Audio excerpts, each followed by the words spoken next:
Actitudes lingüísticas.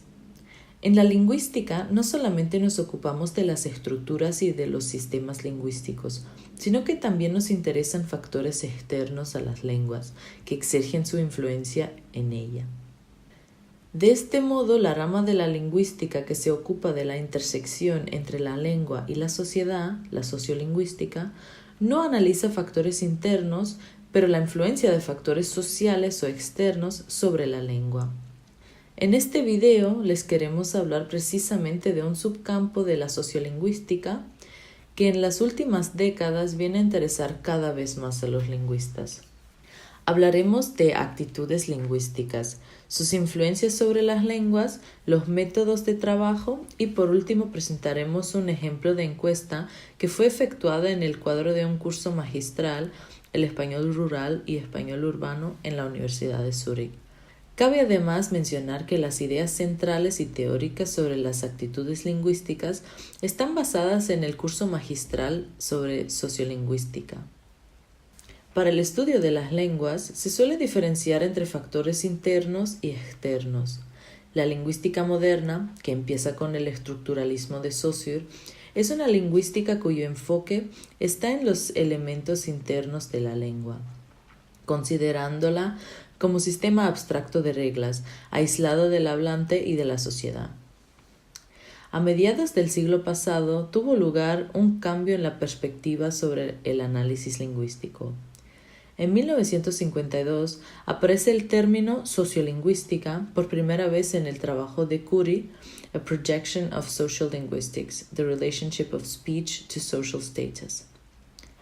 En el nacimiento de la sociolingüística confluyeron los intereses de distintas disciplinas, tales como la antropología, la lingüística y la sociología. Labov, fundador de la sociolingüística variacionista, insistía contrariamente a Chomsky, quien seguía la vertiente saussuriana en cuanto al análisis de la lengua como objeto abstracto, en la importancia de la variación lingüística. Según él, no se puede considerar la lengua sin implicación de sus hablantes, e insiste en el hecho de que la variación es el resultado de la interrelación entre los factores lingüísticos y sociales, y por eso debería ser el objeto central de estudio lingüístico. En su obra Principios del cambio lingüístico, Labov distingue tres tipos de factores lingüísticos que aportan al cambio: factores internos, factores externos y factores cognitivos. Además de factores, son tres puntos de vista a partir de los cuales se orienta la lingüística. Factores internos. Los factores puramente internos son los que se determinan por la lengua misma, por el sistema lingüístico. En la tradición moderna, como ya habíamos mencionado después de Saussure, se considera a la lengua como objeto aparte, un objeto que se puede investigar fuera de la interacción de los hablantes. Claro está que es posible y quizás necesario mirar la lengua como proyección o abstracción de su uso para poder analizar sus manifestaciones que serían inanalizables partiendo del dinamismo intrínseco a ella. Tener en cuenta solo los factores internos de la lengua es verla como objeto estático, no dinámico y como sistema abstracto dentro de la cabeza del hablante. Factores externos. Otra visión sobre la lengua permiten los factores externos, ya que engloban los factores sociales. Aquí entran factores resultantes de la correlación entre la lengua y la sociedad. Se trata, por lo tanto, del punto de vista adoptado por la lingüística laboviana. Esta última analiza realizaciones distintas de fenómenos de lengua, teniendo en cuenta factores externos como la proveniencia social y geográfica del hablante, la edad, el sexo, la profesión, el nivel sociocultural y de instrucción. No son considerados solamente factores del nivel individual del hablante, también las relaciones de poder que pueden influir en las actitudes de los hablantes frente a distintas variedades. Nos referimos aquí, por ejemplo, a la bien conocida inferioridad de dialectos locales o rurales, frente a variedades estándares cuyo uso por lo general domina en los centros urbanos. Podríamos citar aquí un ejemplo histórico: la revolución fonológica del Siglo de Oro. En el origen de tal revolución está el hecho de que competían dos variedades y en un cambio de prestigio. Con el traslado de la corte de Toledo a Madrid, las actitudes de los hablantes frente a la variedad lingüística de la nueva sede de la corte cambiaron. Vemos que el cambio en el sistema fonológico del español tiene como origen un fenómeno externo. La lengua no cambió de por sí, lo que había cambiado es la perspectiva de la lengua para los propios hablantes, resultando en un cambio de prestigio a favor de la variedad de Madrid y, por consecuencia, en la adopción de características lingüísticas propias a esta variedad. Factores cognitivos. Con respecto a los factores cognitivos, la voz se refiere en concreto a la sociolingüística cognitiva, cuyo objetivo de análisis es la percepción de los hablantes. Esta rama de la lingüística se dedica a responder a preguntas como ¿cómo perciben los hablantes la realidad sociolingüística? ¿Cómo valoran sus propias y otras variedades? ¿Cuáles son sus actitudes, sus propias posiciones ante la variación lingüística? Las actitudes, tema central de este video, fueron adscritas por los lingüistas a los factores cognitivos. De todos modos, podríamos afirmar que se pueden localizar en la intersección de los tres puntos de vista. Por ejemplo, es un factor cognitivo porque resulta de la percepción de los hablantes. Por otro, es un factor externo, visto que se ocupa de las actitudes frente a la realidad extralingüística. Por último, podemos afirmar que su correlación con los factores internos está garantizada, ya que según las actitudes que tengan los hablantes, ellos mismos aplicarán ciertas formas y otras no. Cabe por lo tanto afirmar que la separación de los tres factores se hace por motivos puramente metodológicos. En la realidad coexisten los tres factores. ¿Qué son entonces las actitudes?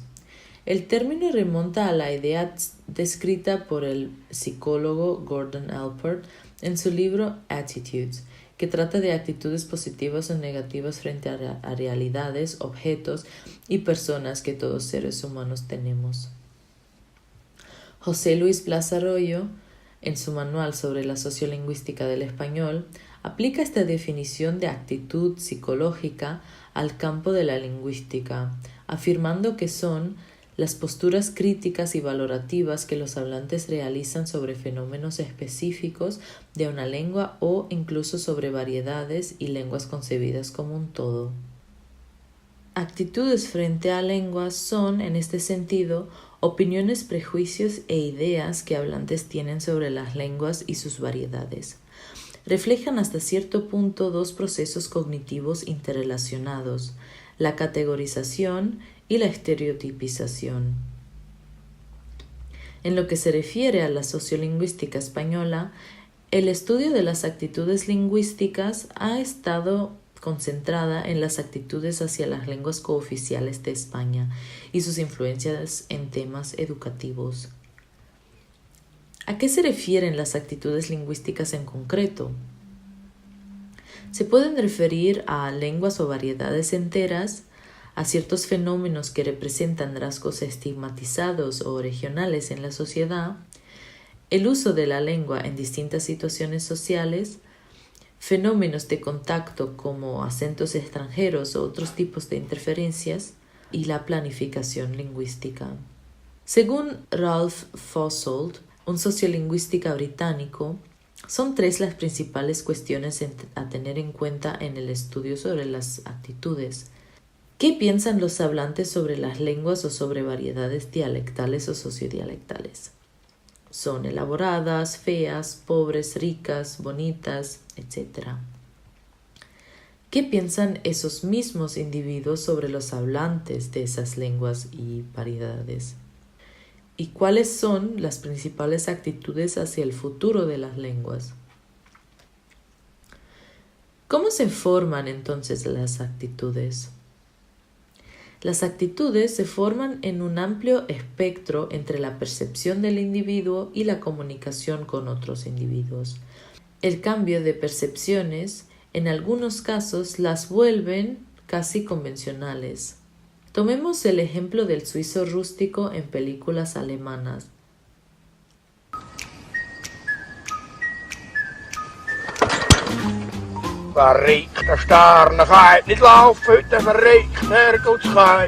O la idea de que el francés es la lengua del amor. Dexter, French is the language of love. Oh, say it again, Dexter. Croissant. Todas estas son percepciones que se comunican y se expanden hasta que llegan a ser plenamente aceptadas por los hablantes de una comunidad. Así, también se difunden otras ideas de los dialectos bonitos y feos. Por lo tanto, podemos afirmar que por un lado están las percepciones de diferencias formadas individualmente y por otro la comunicación sobre juicios o prejuicios que pueden resultar o no en su difusión. Otra discusión. ¿Existen actitudes objetivas?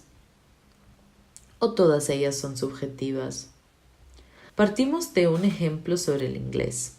El ejemplo de la actitud que el inglés es una lengua muy fácil de aprender. Sin embargo, el hablar inglés no es tan fácil. Überlebensradar.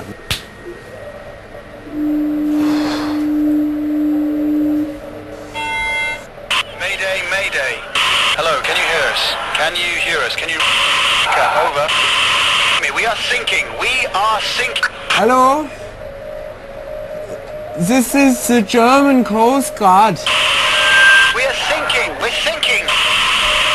What are you thinking about?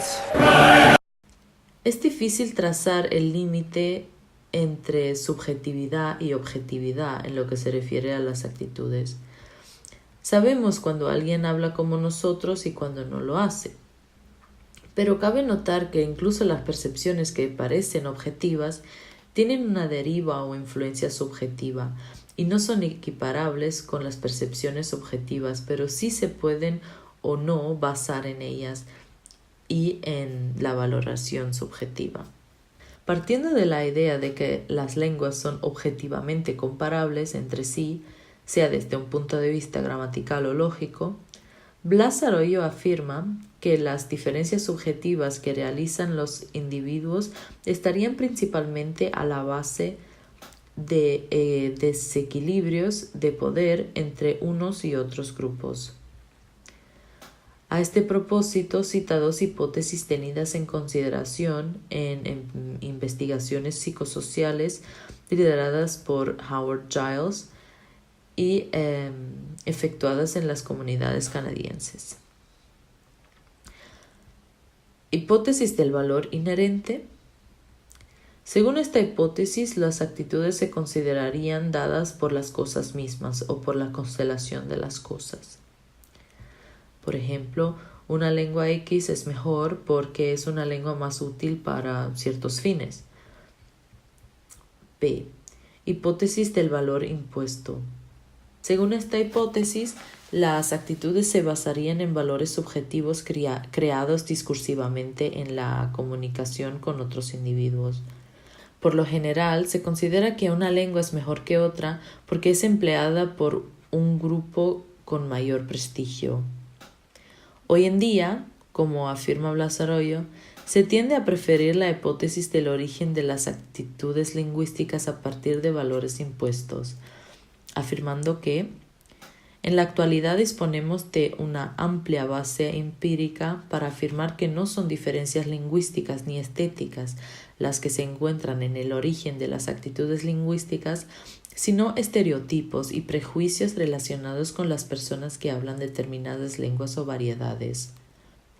Sin embargo, las actitudes también pueden ser productivas.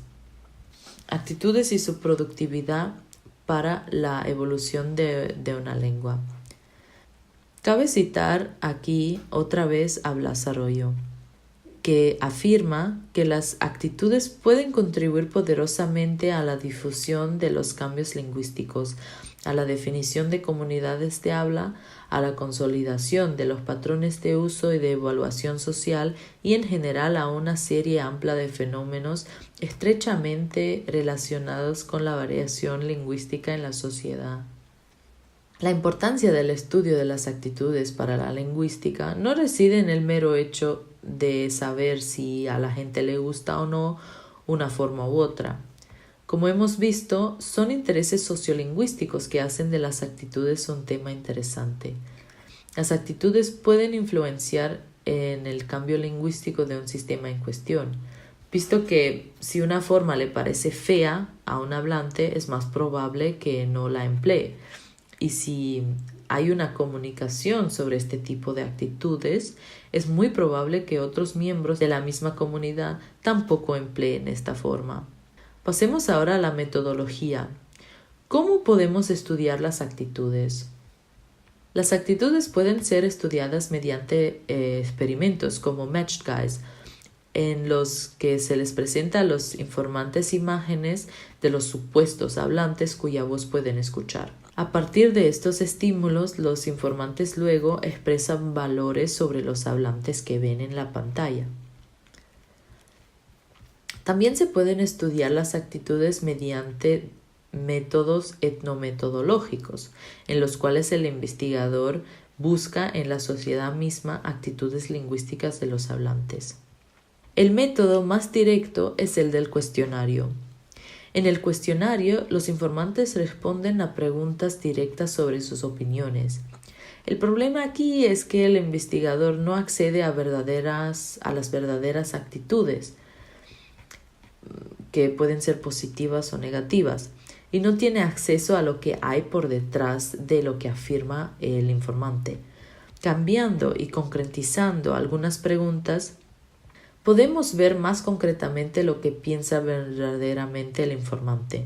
Las actitudes interrogadas directamente nos dan informaciones valiosas, pero no nos informan del verdadero comportamiento de los informantes, sus actitudes reales, digamos.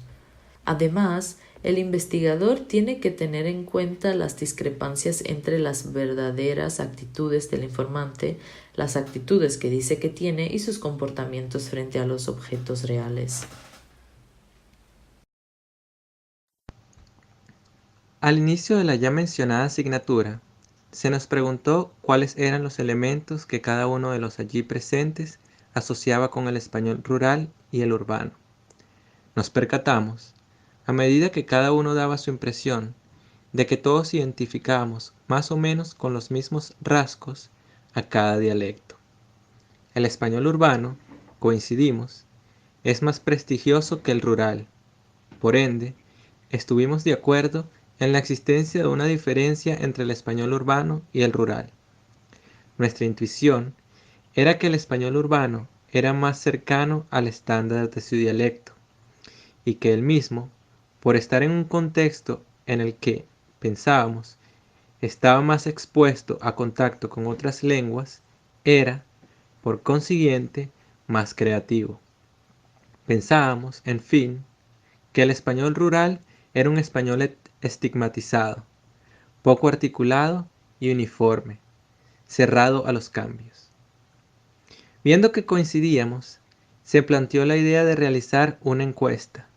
El propósito de la encuesta era determinar si los rasgos con los que habíamos identificado a cada variante respondía solo a nuestra percepción de estudiantes universitarios o si era una concepción más general que incluía a individuos de diferentes ámbitos sociales.